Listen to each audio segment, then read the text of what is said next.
ಜೊತೆಗೆ ಇವತ್ತು ಪಟ್ಟಣದ ಹೊರವಲಯದಲ್ಲಿ ಇರ್ತಕ್ಕಂಥ ಹಾಸ್ಟೆಲ್ಗಳ ಮುಖಾಂತರ ಹಾಸ್ಟೆಲ್ಗಳು ಶಾಲೆಗಳಿಗೆ ಮಕ್ಕಳು ಬರಬೇಕಾದ್ರೆ ಹೋಗ್ಬೇಕಾದ್ರೆ ಸಾಕಷ್ಟು ಕೆಲವು ಪುಂಡು ಪೋಖ್ರಿಗಳ ಕಾಟ ಜಾಸ್ತಿಯಾಗಿ ಮಕ್ಕಳನ್ನು ಚುಡಾಯಿಸುವಂಥದ್ದಾಗಿರ್ಬೋದು, ರೇಗಿಸುವಂಥದ್ದಾಗಿರ್ಬೋದು, ಬೇರೆ ಬೇರೆ ರೀತಿಯಲ್ಲಿ ಆಕರ್ಷಣೆ ಮಾಡುವಂಥದ್ದಾಗಿರ್ಬೋದು, ಈ ಥರದ ಚಟುವಟಿಕೆಗಳು ನಡೀತಾ ಇದ್ದಾವೆ. ಜನ್ಮ ಕೊಟ್ಟ ತಂದೆ ತಾಯಿಗಳು ನಮ್ಮ ಮಕ್ಕಳು ಸುರಕ್ಷಿತವಾಗಿದ್ದಾವೆ, ನನ್ನ ಮಕ್ಕಳು ಓದ್ತಿದ್ದಾರೆ ಅಂತ ಅವರು ಎಲ್ಲೋ ಕನಸು ಕಟ್ಕೊಂಡಿದ್ದಾರೆ.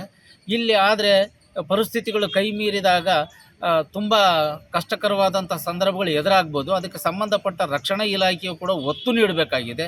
ಆ ಶಾಲೆ ಬಿಡುವಂಥ ಅವಧಿಯಲ್ಲಿ ಒಂದಷ್ಟು ಪೊಲೀಸ್ ಗಸ್ತು ಮತ್ತು ಹಾಸ್ಟೆಲ್ ಸುತ್ತಮುತ್ತ ಆಗಿಂದಾಗ ಗಸ್ತು ತಿರುಗೋದ್ರ ಮುಖಾಂತರ ಆ ಮಕ್ಕಳ ಬದುಕಿಗಾಗಿ ಅವರ ಸೇವೆ ಸಾರ್ಥಕವಾಗಬೇಕಾಗಿದೆ ಅಂತ ನಾನಾದರೂ ಪ್ರತಿಪಾದನೆ ಮಾಡ್ತಾಯಿದ್ದೆ.